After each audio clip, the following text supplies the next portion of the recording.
Pork barbecue in kawali. Inihaw baka mo pero ayaw mong mausukan. Tara, gawan natin ng paraan. Meron tayong pork collar and belly. Gagawa muna tayo ng marinade at gagawin kong special ngayon dahil Pasko, lalagyan ko ng wine. Yung iba gumagamit po ng Sprite, Orange, Coke. Ayan, subukan naman natin ang wine. Mga kalahating cup. Soy sauce. Mga 3/4 cup. Ketchup. Okay na yon. Paminta. Damihan natin ng paminta. Konting asin. Mga 1 kutsara ng asukal. At kalamansi. Tamang-tama, marami na namang nahinog dito sa kabilang gilid. Lagyan ko na rin ng kaunting oyster sauce. Kalamansi. Haluin natin. Saka ilagay yung ating karne. Make sure na maibabad lahat.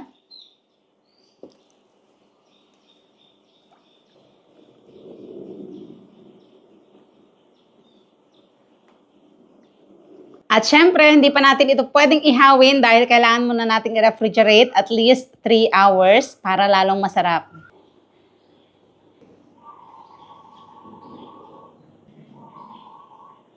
Ito na po yung ating marinated pork. Inilabas ko na from the marinade. Hindi ko na inilabas lahat dahil ang dami pala. Ito lang yung lulutuin natin muna. Ilagay na natin sa pinainit nating kawali.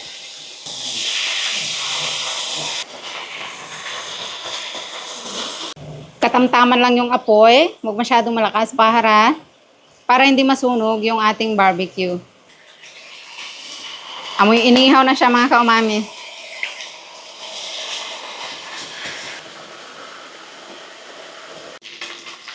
Nakailang baliktad na po tayo. Lagi nating babaliktarin para hindi masunog. Luto na ang ating first batch. Perfect mga kaumami. Kung nakikita nyo mayroon na pong sunog-sunog, iganyan lang natin. Pupunasan natin ng tissue. Kaya mahalaga po na non-stick yung ating gamit. Ayan o. Sa kabila, iwan na po natin yung mantika.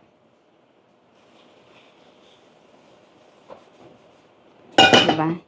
And maglalagay na tayo ulit. Yung collar, ayaw ng mga bata ang puro pork belly.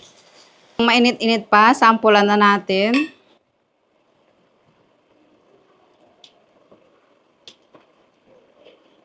Tamang-tama, andyan na ang aking asawa. Try that eh. Pork barbecue in kawali. How's it? อร่อยอ่ะ น่ากินกับไวน์ไหม Sarap daw ka umami. Aroy means masarap. I marinate it with wine. เหรอ Yeah. ไม่ไวน์นะ Your wine. หมดหรือยัง Ginamit ko yung wine niya.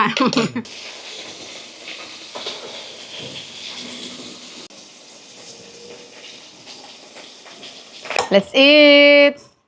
Merry Christmas, everyone.